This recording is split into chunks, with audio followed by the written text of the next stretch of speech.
Corona virus ने हाहाकार मचा रखा है और पिछले एक हफ्ते से हर दिन कोरोना के डराने वाले आंकड़े आ रहे हैं। बीते 24 घंटों के आंकड़ों पर नजर डालें तो कोरोना के 1,61,736 नए केस सामने आए हैं।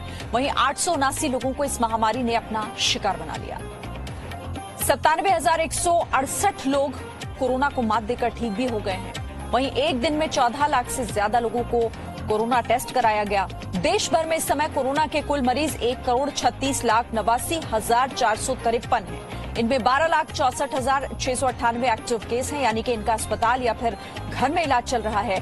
कोरोना की वजह से 1,71,058 लोग अब तक इलाज के दौरान दम तोड़ चुके हैं। तो वहीं कुल 1,22,53,697 लोग कोरोना से ठीक हो चुके हैं।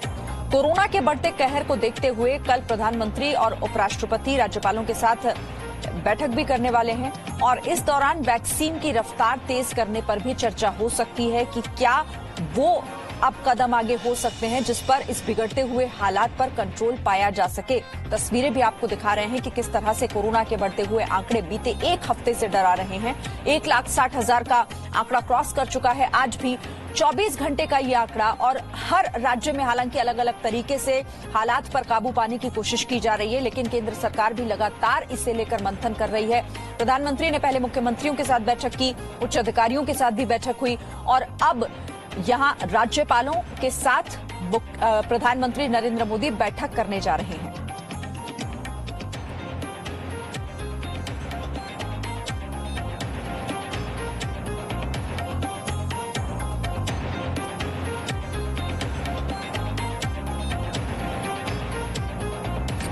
तो देश में कोरोना अपनी फुल स्पीड से फैल रहा है और इसीलिए आपको अब ये तय करना है कि आप मास्क लगाना चाहते हैं या फिर आप चाहते हैं कि लॉकडाउन लगे, क्योंकि कोरोना की नई लहर ने बड़ा कहर मचाया है। नवरात्र की शुरुआत भी आज से हो गई है, लेकिन त्योहारों पर कोरोना ने ग्रहण लगा दिया है। दिल्ली के कई बड़े मंदिर बंद कर दिए गए हैं एहतियातन। वहीं प्रसिद्ध कालकाजी मंदिर में ई पास के बाद ही जाने की मंजूरी दी गई है। महानगरों में तो कोरोना बेकाबू हो रहा है, इसीलिए कई शहरों में लॉकडाउन और नाइट कर्फ्यू तक लगाना पड़ा है।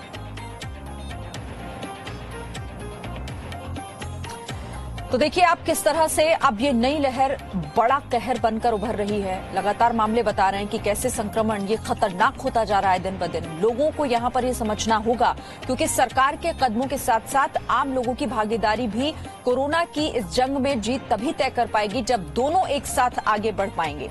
और देखिए दिल्ली की हम बात कर रहे हैं तो दिल्ली में कोरोना संक्रमण तेजी से फैल रहा है। ऐसे में त्योहारों को लेकर एहतियातन क्या कहा गया है ये भी हम आपको बता रहे हैं। इसी बीच नवरात्र की शुरुआत से पहले दिल्ली के सिद्धपीठ कालकाजी मंदिर प्रशासन ने जानकारी दी है कि अब मंदिर में दर्शन के लिए ई पास लगेगा, यानी कि अगर आपको कालकाजी मंदिर में एंट्री करनी है तो ई पास आपको बनवाना होगा। कोरोना के चलते झंडेवालान मंदिर को भी एहतियातन बंद कर दिया गया है।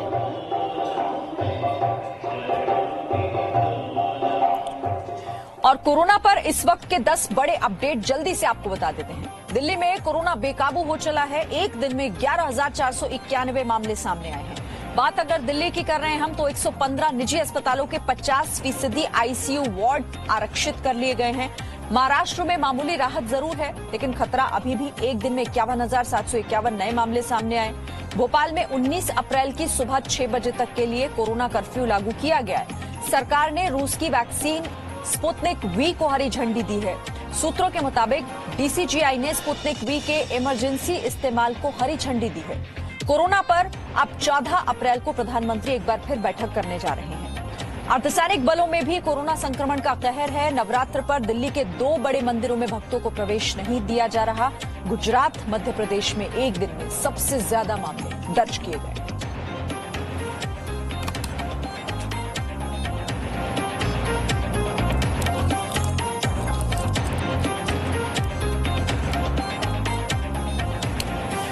और मेरे साथ कई सहयोगी और खास मेहमान भी हमारे साथ जुड़े हुए हैं। इस पर हम बातचीत करेंगे किस तरह से हालात लगातार बिगड़ते जा रहे हैं और हालांकि हर कदम उठाया जा रहा है, लेकिन अभी तक नाकाफी साबित हो रहा है। मेरे साथ मेरे 2 सहयोगी हैं, रूफी जैदी दिल्ली से और मुंबई से मेरे साथ अंकुर त्यागी हैं। इसके साथ ही डॉक्टर आशीष जायसवाल हमारे साथ जुड़े हुए हैं और डॉक्टर डीआर राय भी हमारे साथ हैं। आप दोनों का बहुत स्वागत है। लेकिन पहले चलते हैं, मुंबई का रुख कर लेते हैं।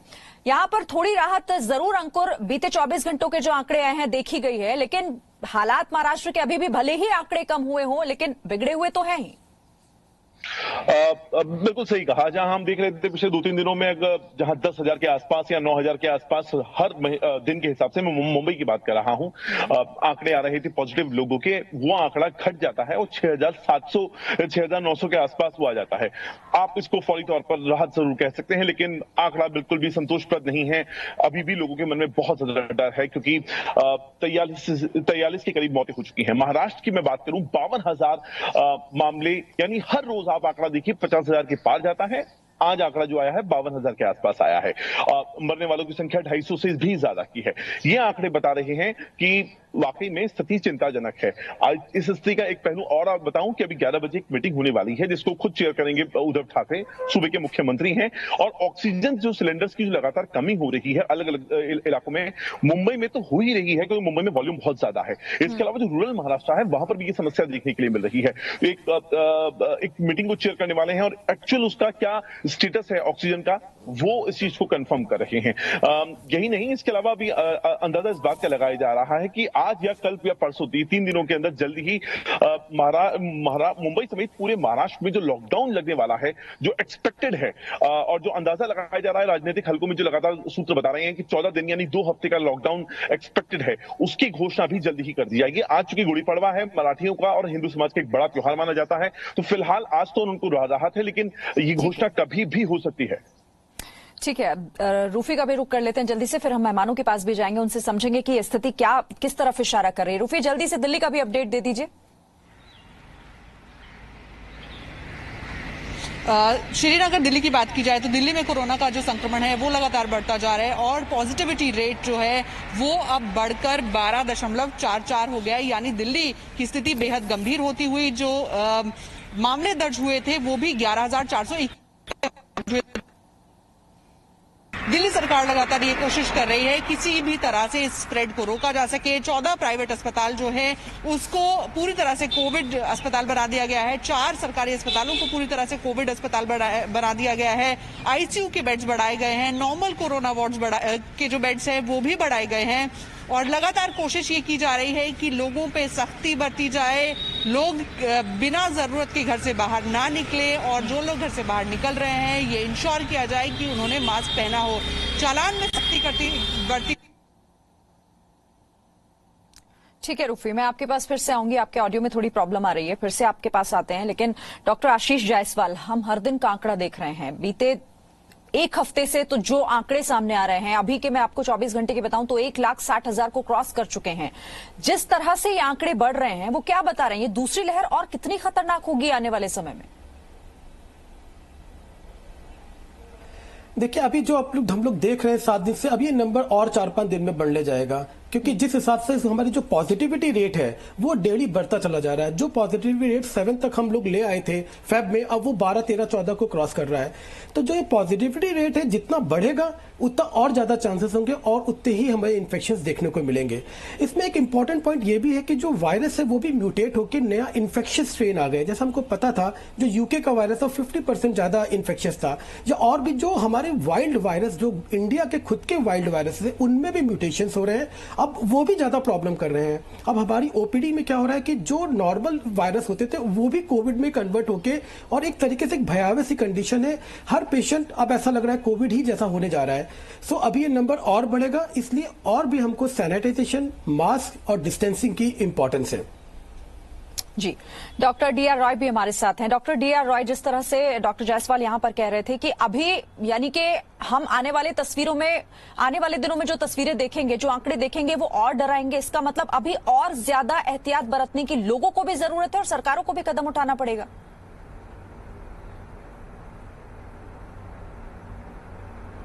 शिरीन जी, आप बिल्कुल ठीक कह रही हैं, लोगों को एहतियात बरतने की जरूरत है। अगर लोग एहतियात बरतते तो शायद आज जो हमारी हालत है वो हालत ना होती। जैसे डॉक्टर जायसवाल कह रहे हैं कि एक वक्त था कि हमारी पॉजिटिविटी रेट बहुत कम थी और आज 12.4 पे पहुंच गई है, वो तो ऑल ओवर इंडिया की। लेकिन कुछ स्टेट ऐसे हैं जिनकी पॉजिटिविटी रेट 20 से भी ज्यादा जा चुकी है और हर एक पॉजिटिव केस के साथ 10 से 20 केस ऐसे होते हैं जो एसिम्प्टोमेटिक पॉजिटिव होते हैं। तो अगर आज वो 1,60,000 का आंकड़ा आ रहा है, अगर हम उस डेटा के हिसाब से बात करें तो आप बताइए कि हमारे इस वक्त इन्फेक्टेड केस कितने होंगे। दूसरी बात यह है कि सरकार को जब ये मालूम था, सारा देश जानता था, दुनिया जानती थी कि सेकंड जो वेव आ रही है वो बहुत ही इन्फेक्शियस और बड़ी खतरनाक है, तो हमारे को पहले से इसके लिए हर चीज की तैयारी कर देनी चाहिए थी। जिनोम देखिए, जो ब्रिटेन का स्ट्रेन था बड़ी इन्फेक्शियस है, लेकिन वहां पर कुछ न कुछ कोताही हुई। सेकंड चीज जो बहुत जरूरी है, मैं कहूंगा कि सेंट्रल गवर्नमेंट को जिस प्रकार से कोरोना 1 के अंदर सारी चीजें अपने हाथ में रखी थी, अभी भी अपने हाथ में ही रखनी चाहिए, क्योंकि कोई स्टेट तो रात का कर्फ्यू लगा रहा है, कोई स्टेट शाम का कर्फ्यू लगा रहा है, कोई स्टेट ओनली वीकेंड कर्फ्यू लगा रहा है। इस प्रकार से महामारी को हम नहीं जीत सकते। हमको एक यूनिफॉर्म पॉलिसी लानी पड़ेगी और जनता को ये समझना पड़ेगा कि अगर अपने आप को बचाना है, अपने प्रियों को बचाना है, अपने देश को बचाना है, तो मास्क एक सबसे बड़ा आपके पास साधन है, वेपन है। आप ये मत सोचिए कि आपको वैक्सीन मिल गया तो आप आजाद हो गए, बिल्कुल नहीं। हम एज ए डॉक्टर बार बार कह रहे हैं कि वैक्सीन लगवाने के बाद आपको मास्क और सोशल डिस्टेंसिंग करनी पड़ेगी, लेकिन हमारी जनता बिल्कुल भूल गई, इस प्रकार से घूमने लगे जैसे कि आज हमको पिकनिक मिलनी है, हमने जीत गए हैं, अब हमें कोई चिंता की बात नहीं है। किसी बाजार को देख लीजिए, कोई सोशल डिस्टेंसिंग नहीं है, कोई मास्क नहीं है। तो सरकार भी समझा रही है, मीडिया भी बता रहा है, लेकिन लोगों को मास्क लगाने में शर्म आने लग गई है। तो मैं तो सबसे पहले कहूंगा कि जनता को खुद को सजग होना पड़ेगा, सचेत होना पड़ेगा कि वो अपने आप को बचाना चाहते हैं या नहीं तो सरकार के पास और कोई विकल्प नहीं रहेगा कि उनको उसी प्रकार से सख्ती की जाए जो आज से 1 साल पहले की गई थी। बिल्कुल। रूफी, जैसा डॉक्टर यहाँ पर कह रहे हैं, चाहे डॉक्टर जायसवाल हो चाहे डॉक्टर राय हो, इसी बात का जिक्र लगातार हम देखते हैं जब आप लोग भी ग्राउंड पर रहते हैं तो लोग मास्क सिर्फ इसलिए लगाते हैं ताकि उनका चालान न कट जाए, यानी डर उनके मन से खत्म हो चुका है। मास्क उनका मतलब सिर्फ इतना है कि चालान न कटे, वो किसी की पकड़ में ना आए, इसीलिए मास्क लगा रहे हैं। जी शिरीन, बिल्कुल आप सही कह रही हैं। और दिल्ली की स्थिति इतनी गंभीर है कि आप देखिए कि कल अरविंद केजरीवाल ने बैठक की थी और आज 12 बजे फिर दिल्ली में भी किस तरह से जो दिल्ली है वो लगातार ये कोशिश कर रही है, दिल्ली सरकार, अस्पताल और प्रशासन की किसी भी तरह से स्प्रेड को रोका जा सके, संक्रमण को रोका जा सके। लेकिन हमें अक्सर ऐसे लोग मिल जाते हैं जो मास्क या तो ठीक तरह से नहीं लगाते, और अगर लगाते हैं तो उसे आप जब भी उनसे बात करेंगे और कहेंगे कि आप, जाहिर तौर पर क्योंकि लोगों को यहाँ पर ये समझना होगा, अंकुर, सरकार के कदम एक तरफ लेकिन लोगों की भागीदारी एक तरफ। लोगों को खुद से ये समझना होगा कि आखिर हम किस गंभीर स्थिति से जूझ रहे हैं। और महाराष्ट्र में तो हम देख रहे हैं कि हालात इतने बिगड़े हुए हैं, लॉकडाउन तक की नौबत वहां पर आ गई है, लेकिन लोगों को समझ नहीं आ रही ये बात। देखिए, मैं मुंबई की अगर आपसे बात करूं कि यहां मैं रहता हूं और मैं चूंकि ग्राउंड पर होते हैं तो आपको असलियत का पता होता है। सरकार लगातार कह रही है, मुख्यमंत्री लगातार, सूबे के जितने भी मंत्री हैं, तमाम जो दूसरे मंत्री हैं वो भी लगातार कह रहे हैं कि आप सोशल डिस्टेंसिंग मेंटेन कीजिए। शायद यही वजह है कि मुंबई में रात के 8 बजे से लेकर सुबह के 8 बजे तक एक बहुत स्ट्रिक्ट रेस्ट्रिक्शंस लगाने की जरूरत आन पड़ी है, क्योंकि उस टाइम पे ऐसा होता था कि लोग अपना कामकाज खत्म करके जितने भी सी साइड फ्रंट एरिया है वहां पहुंच जाते हैं, जिनको आप बीचेस कहते हैं मोस्टली, चाहे वो गिरगांव चौपाटी का हो, फिर या जुहू चौपाटी या वर्सोवा चौपाटी, और वहां आपको लगता ही नहीं है कि हम इस वक्त महामारी के काल में जी रहे हैं।